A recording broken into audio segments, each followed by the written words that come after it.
Hello दोस्तों, आप देख रहे हैं एस एजुकेशन सेंटर। आज हम पढ़ने जा रहे हैं नंबर सिस्टम यानी प्राकृतिक यानी क्या तो संख्या पद्धति यानी नंबर सिस्टम पढ़ने जा रहे हैं। देखिए, संख्या पद्धति पढ़ने जा रहे हैं। संख्या पद्धति संख्या पद्धति पढ़ने जा रहे हैं। संख्या पद्धति से क्या पढ़ेंगे हम? तो संख्या पद्धति में हम पढ़ेंगे कि प्राकृतिक संख्या, पूर्ण संख्या, सम संख्या, विषम संख्या, ये सब पढ़ते हैं।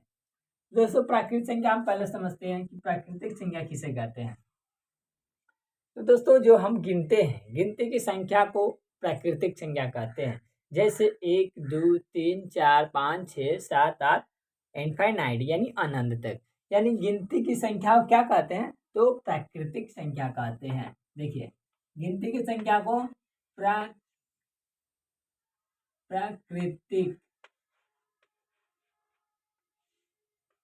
संख्या कहते हैं। गिनती की संख्या क्या कहते हैं? तो प्राकृतिक संख्या कहते हैं। जैसे 1 2 3 4 5, ये क्या हुआ? अब ये प्राकृतिक संख्या हो गया दोस्तों। ये यानी गिनती की संख्या को प्राकृतिक संख्या कहते हैं। अब हम इसमें क्या जोड़ेंगे? तो दोस्तों, अगर जीरो की बात करते हैं तो जीरो क्या है? तो जीरो एक परिमेय संख्या नहीं है और नहीं अपरिमेय संख्या है।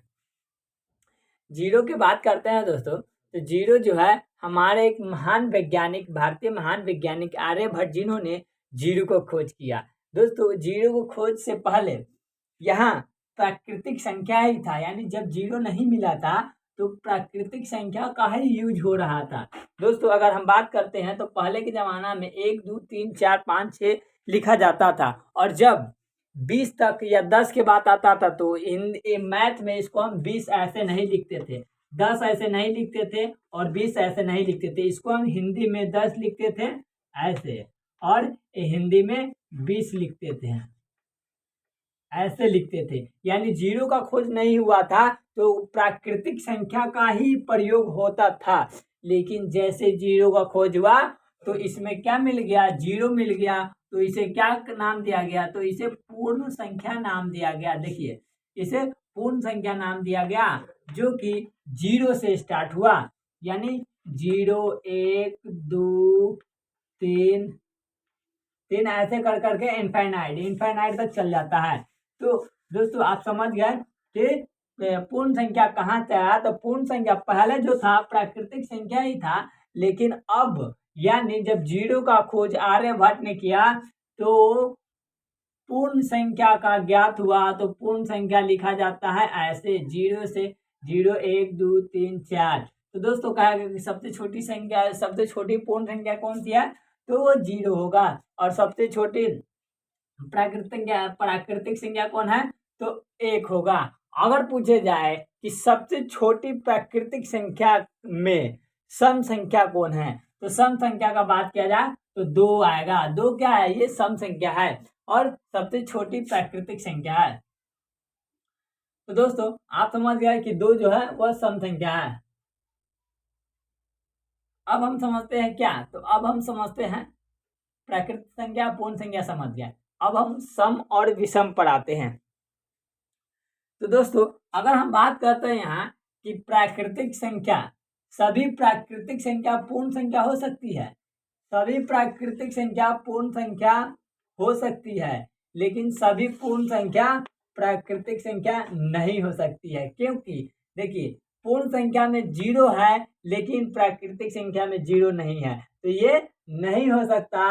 लेकिन देखिए, प्राकृतिक संख्या में 0 नहीं है, लेकिन देखिए प्राकृतिक संख्या में जो पूर्ण संख्या आया, तो पूर्ण संख्या में 1 2 3 4 है और प्राकृतिक संख्या में 1 2 3 4 है, तो ये इसमें आ सकता है। यानी सभी पूर्ण संख्या को प्राकृतिक संख्या कह सकते हैं, लेकिन सभी प्राकृतिक संख्या को पूर्ण संख्या नहीं कह सकते हैं। दोस्तों, अब हम पढ़ने जा रहे हैं क्या? अब हम सम विषम पर चर्चा करते हैं। तो सम संख्या किसे कहते हैं? तो सम संख्या वैसी संख्या को कहते हैं, देखिए, ये सम संख्या वैसी संख्या कहते हैं जो 2 से पूर्णतः विभाजित हो जाए, उसे सम संख्या कहते हैं।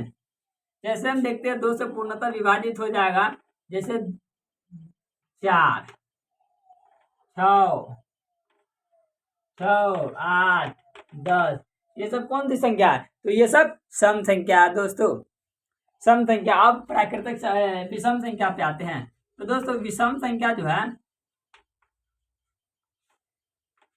विषम संख्या क्या है? तो विषम संख्या जो है वैसी संख्या को कहते हैं जिसमें, वैसी संख्या को विषम संख्या कहते हैं जो एक और स्वयं के अलावा किसी अन्य संख्या से ना लगे, उसे विषम संख्या कहते हैं।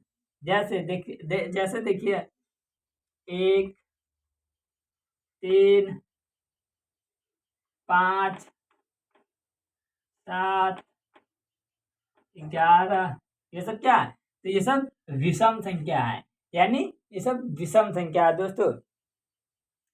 13 भी हो जाएगा विषम संख्या, ये सब विषम संख्या है। अब हम चलते हैं अगले टॉपिक पे दोस्तों। अगले टॉपिक पे हम जाते हैं। अगले टॉपिक है हमारा, इसको मिटा देते हैं।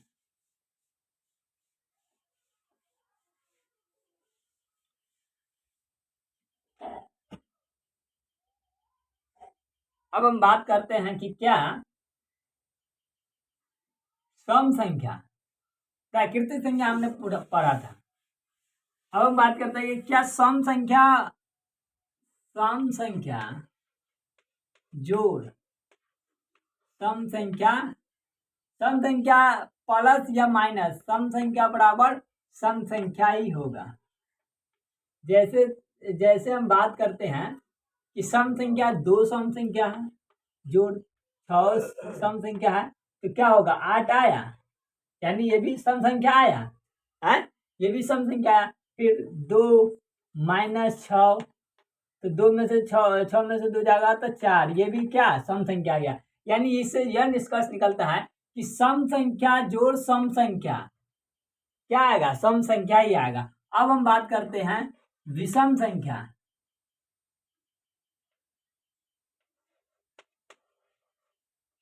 विषम संख्या जोड़ माइनस सम संख्या। अब हम यहाँ देखते हैं कि विषम संख्या जोड़ माइनस जोड़ सम संख्या, तो विषम संख्या जोड़ सम संख्या क्या आएगा? तो आप देखिए यहाँ पर अगर हम विषम संख्या 3 लिए और सम संख्या 8 लिए तो क्या आया? 8 3 11, विषम संख्या ही आया, यानी विषम संख्या आएगा। ये हम सिद्ध करके बताए हैं कि विषम संख्या बराबर जोड़ सम संख्या बराबर विषम संख्या होगा। अगर हम माइनस सम संख्या लिखते हैं और माइनस विषम संख्या, तो भी मेरा क्या आएगा?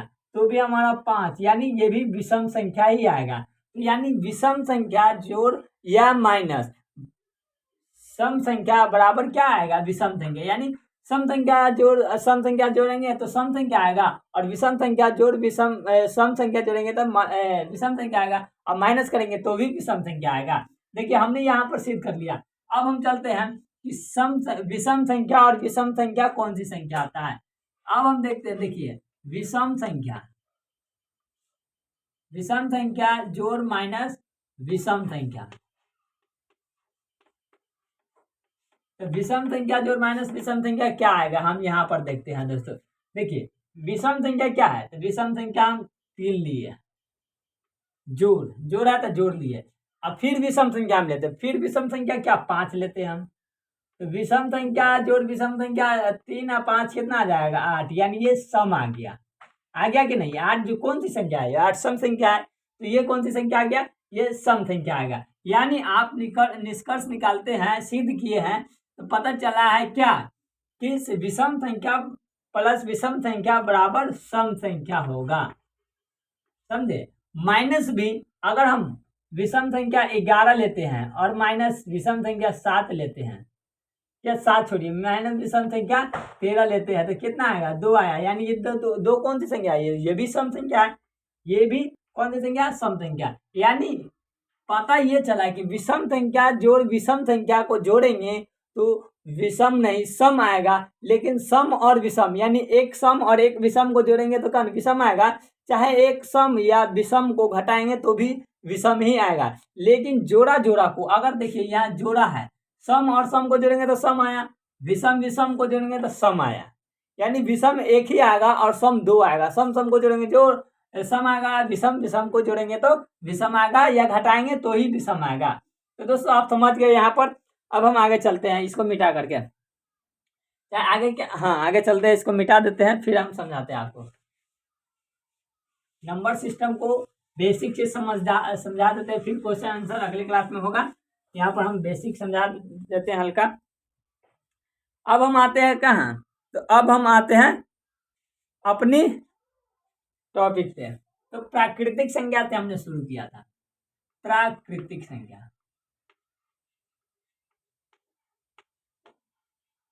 प्राकृतिक संख्या किसे कहते हैं, तो 1 2 3 4 5, यानी गिनती को संख्या को इनफाइनाइट, अरे यार इनफाइनाइट, यानी गिनती की संख्या को प्राकृतिक संख्या कहते हैं। अब प्राकृतिक संख्या को यहाँ से दो भागों में बांटा गया। प्राकृतिक संख्या को दो भागों में बांटा गया। एक कौन सी, एक अभाज्य संख्या, अभाज्य संख्या, और एक भाज्य संख्या।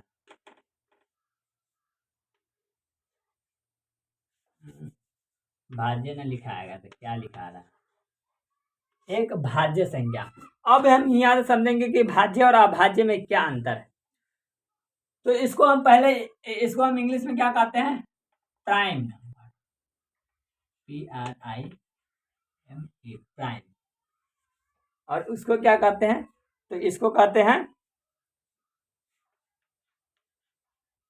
Composite number. कंपोजिट नंबर इसको इंग्लिश में कहते हैं, और इसको इंग्लिश में प्राइम नंबर कहते हैं। अब देखिए भाज्य संख्या क्या है, तो भाज्य संख्या को हम समझेंगे कि प्राकृतिक संख्या 1 2 3 4 5, ये कौन सी प्राकृतिक संख्या है। लेकिन इसी प्राकृतिक संख्या को दो भागों में बांटा गया, एक भाज्य और एक अभाज्य में।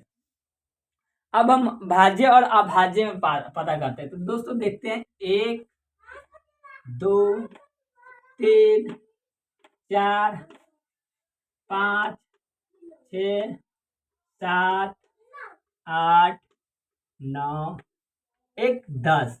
अब ये कौन सी संख्या है, तो ये हमारा प्राकृतिक संख्या है, यानी ये प्राकृतिक संख्या है। अब हम यहाँ से छाटेंगे कि अभाज्य संख्या कौन है और भाज्य संख्या कौन है। तो दोस्तों अब हम यहाँ देखते हैं कि भाज्य और अभाज्य कौन है। तो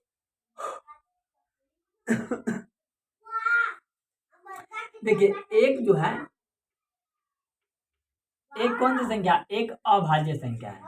क्यों, क्योंकि भाज्य संख्या वैसी संख्या को कहते हैं जो एक और स्वयं के अलावा, यानी जिसका गुणनखंड 2 हो, जिसका खंड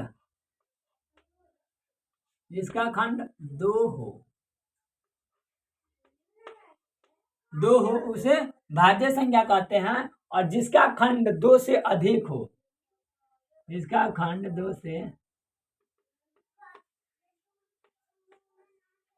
अधिक हो, उसे भाज्य संख्या कहते हैं। अब देखिए एक अब एक पूछिएगा कि एक कौन सी संख्या है, तो एक बताते हैं हम कि एक कौन सी संख्या है। एक जो है, एक न अभाज्य है, न भाज्य है और न अभाज्य है, यानी एक न भाज्य है न अभाज्य है। तो ये होगी कौन सी संख्या, तो ये एकमात्र संख्या है। अब हम 2 की बात करते हैं, 2। तो 2 जो है, 2 का गुणनफल एक होगा और एक 2 होगा, यानी 2 जो है स्वयं से भी लगेगा और इससे भी कटेगा, यानी इसका गुणनखंड 2 हुआ। तो ये कौन सी संख्या होगा, तो ये अभाज्य संख्या, यानी 2 जो हो गया वो अभाज्य संख्या। अगर आपसे पूछा जाए कि अभाज्य सबसे छोटी संख्या कौन है, तो अभाज्य की सबसे छोटी संख्या 2 है। अब हम बात करते हैं यहाँ 3। अब 3, तो 3 का भी गुणनखंड 1 होगा और 3 होगा, 1 होगा और 3 होगा। तो ये भी कौन सी संख्या होगा, ये भी अभाज्य संख्या होगा। अब यहाँ 4 की बात करते हैं। देखिए दोस्तों ये 4 है और इसी 4 के हम बात करते हैं। तो इसका 4 को हम कैसे कैसे तोड़ सकते हैं, अब बताइए। 4 को 1 से भी लगेगा, 1 से भी गुना होगा, 2 से भी गुना होगा और स्वयं 4 से भी गुना होगा। तो अब बताइए कि 1 को गुणनखंड, 2 को गुणनखंड, 3 को, यानी देखिए भाज्य संख्या 2 से अधिक गुणनखंड को भाज्य कहते हैं। तो ये 2 से अधिक हो गया, 3 हो गया ना, तो ये कौन सी संख्या हो गया, ये भाज्य संख्या हो गया। लेकिन अब यह बता रहा है कि इसे खंड, जिसका खंड 2 हो वो अभाज्य संख्या है, तो इसका खंड 2 है तो ये अभाज्य संख्या हो गया। अब बताइए यहाँ 5 का, तो 5 का खंड 1 और स्वयं 5 होगा, तो इसका खंड 2 है, तो ये भी कौन सी संख्या, तो ये भी अभाज्य संख्या होगा।